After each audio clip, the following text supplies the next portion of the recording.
আমাদের আলপনা নিয়া অনেকে বলতেছে অনেক বাজে কথা, ক্ষতি হইলে আমাদের হইব, আপনাদের কেন এত মাথা ব্যথা?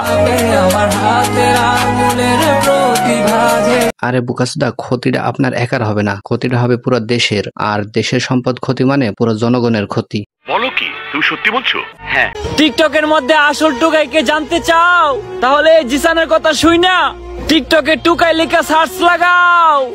ভাই আপনার কথা শুনে টিকটকে গিয়ে সার্চ করছিলাম টুকাই লিখে, তারপর যেটা দেখলাম, দেখার পর বাকিটা ইতিহাস। বলো কি? ভাই বিশ্বাস করেন, সর্বপ্রথম সার্চ করার পর আপনার ছবি আর ভিডিওগুলি আমার সামনে আসছে। আচ্ছা। এই জীবনে অনেক পাপ করছি, কখনো কারো পোশাক নিয়ে কথা বলে নিজেকে বস্তি প্রমাণ করি নাই। আসলে ভাই, মানুষের পোশাক দেখে বস্তি বলা ঠিক হবে না, তবে যদি সে টিকটকার হয় তাহলে তাকে বস্তি বললে সমস্যা নেই, ঠিক আছে।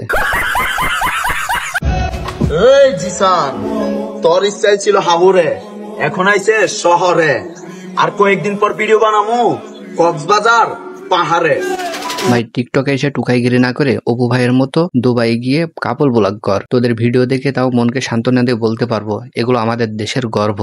ও ভাই, মারো মুঝে, মারো মারো মুঝে, মারো মারো। তোমার কথা, একটা ফোনের জন্য আজকে 3 দিন যাবত আপনাদের কোনো ভিডিও দিতে পারি না।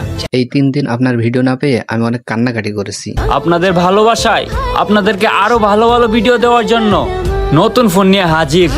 টিকটকের মেয়েরা না হয় আইফোন কেনার জন্য কক্সবাজার যায়, কিন্তু টিকটকের ছেলেরা আইফোন কেনার জন্য টাকা কোথায় পায়? ভালো হয়ে যা ভাই, কেউ যদি জেনে থাকেন অবশ্যই কমেন্ট করে জানাতে ভুলবেন না। ভাইরাল হমো টাকা কামামো, ব্যাপারটা এমন না। তাহলে ভাই ব্যাপারটা কেমন? স্বপ্ন অনেক বড় অভিনেতা হম, অনেক পরিশ্রম করে বড় নাটকে আমি এই প্রথম। টিকটকে ছাপড়িগিরি করাটা যদি পরিশ্রম হয়, তাহলে যারা পরিশ্রম করে তাদেরকে কি বলবো? তাহলে তারা কি ঘোড়ার ঘাস কাটে? আহারে, চোখের পানিতে বোকটা বাইসা যায়। তো গাইস, এই ছিল আজকের ভিডিওটা যদি ভালো লাগে অবশ্যই চ্যানেলটি সাবস্ক্রাইব করবেন, আর ফেসবুক পেজ থেকে দেখে থাকলে পেজটা ফলো করবেন, আর হ্যাঁ, বন্ধুদের সাথে শেয়ার করতে ভুলবেন না। তো দেখা হচ্ছে নেক্সট কোনো ভিডিওতে, ততক্ষণ সবাই ভালো থাকবেন, সুস্থ থাকবেন, বন্ধু হতে বিরত থাকবেন। আল্লাহ হাফেজ।